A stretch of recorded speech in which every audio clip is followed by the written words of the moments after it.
Hello, Merry Meet. So, I want to do a quick review before I have to head off the door. And the book I want to review is Wicca Book of Crystal Spells. A book of shadows for Wiccans, witches, and other practitioners of crystal magic by Lisa Chamberlain. Now, Lisa Chamberlain makes a series of basically quick and easy witchcraft guides. If you check out her name on Amazon, she has a whole slew of them, and some of them I have actually liked because while they are very simple and easy, they do get to the point. However, with this book, I don't necessarily see why the word Wicca need to be there because it's crystal spells. There's nothing really religious about most of this. It's just easy spells that can be done with crystals. One thing I do like is that the book is sorted. I think it's 13 crystals that are included here, and it's basically each chapter focuses on one crystal and have a small handful of spells using that crystal, so that each spell uses generally one crystal, which makes it a lot easier for beginners than if you need to have umpteen stones. It's like with that book I reviewed a while ago about crystal grids, where really you needed to have so many stones and some of them so expensive that it was out of the range of most people. Here, most of the stones talked about are cheap, and most of the spells use only one type of stone, and while there are a few of them that uses multiple of that stone, most of them you can get away with just having one stone. So what do we have here? We have introduction, then we have quartz crystals, I mean clear quartz, rose quartz, amethyst, citrine, moonstone, carnelian, bloodstone, jade, lapis lazuli, malachite, tiger's eye, jet, and hematite. And the average is about 4 spells, as you can see, per stone. Another way that I like it, that just done it this way, is that then you get a further insight into the correspondence and symbolism of that particular stone, because each chapter focuses on each stone and then moves forward. I do like that some of these spells are really good. Now, some of them do seems to be a bit directionless, and I've noticed this in some of her other spells as well. She has spells in here that I definitely thinking, yeah, I want to try those. Like this spell using rock crystal to clear altar equipment. It seems really nice, and I really want to try that. While others are sort of, they don't, to me, sound like they have a clear direction, and by that I mean, let's say you do a spell to get more money. That's a fairly clear direction. You want more money. It's a wealth spell. That's the focus. But here it's more wishy-washy about what the spell is meant to do, and then I think you will not end up with the greatest results. Though not all of the spells are like that, a lot of them are really, really good. The spells are very simple. For example, here I'll just take one of them.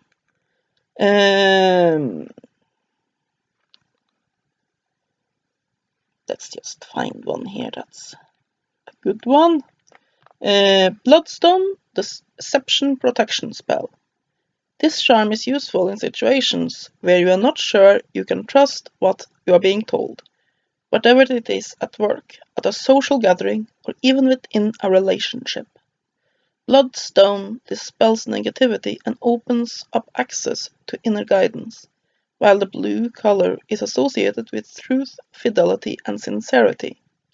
As you carry this bloodstone charm with you, it will continue to help you see the truth more clearly. You will need one small piece of bloodstone, blue spell candle, a small square of blue fabric and a blue thread. Instructions. Light the candle. Place the bloodstone on top of the blue fabric on your table or altar.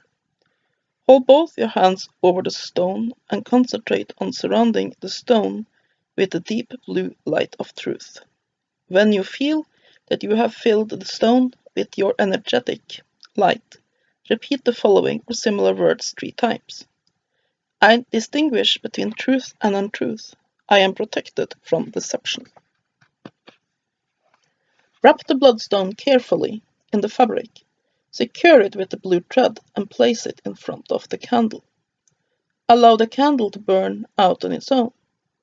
Carry the charmed stone with you in your pocket or purse to help protect you from deception. You can also hold it in your hand in your pocket during conversations to feel whatever or not you are being deceived. Recharge it with the above ritual whenever you feel the need. As you can see, the spells are very straightforward, very simple, and this one is one of the better ones. But like I said, some of them are a little bit wishy-washy. However, I do think that the book can be a very good inspiration for how to do spells, how to write your own spells using stones and a few other simple supplies. A lot of spell books have tons of herbs that you need. It's basically, I don't know how many times I think, nah, I want to do that one, and I think, nah. And I have to go online, I have to order these herbs, it'll take forever to get here, and yeah. But these are mostly useless supplies that you have around the house, and very simple stones. And I think that getting a set of stones to use for this book, basically getting these 13 stones, it shouldn't cost you much more than $10 or $20. So as such, it's really good. I have to say, I do hate the cover. It just looks so cheap. I know the books are cheap, these do not cost very much, and the woman probably doesn't have an editor, an art team, and so on and so forth behind her for the books she writes. And I like to get books like that because I think it's good to support some of these less known authors, not just the big names within the occult world. But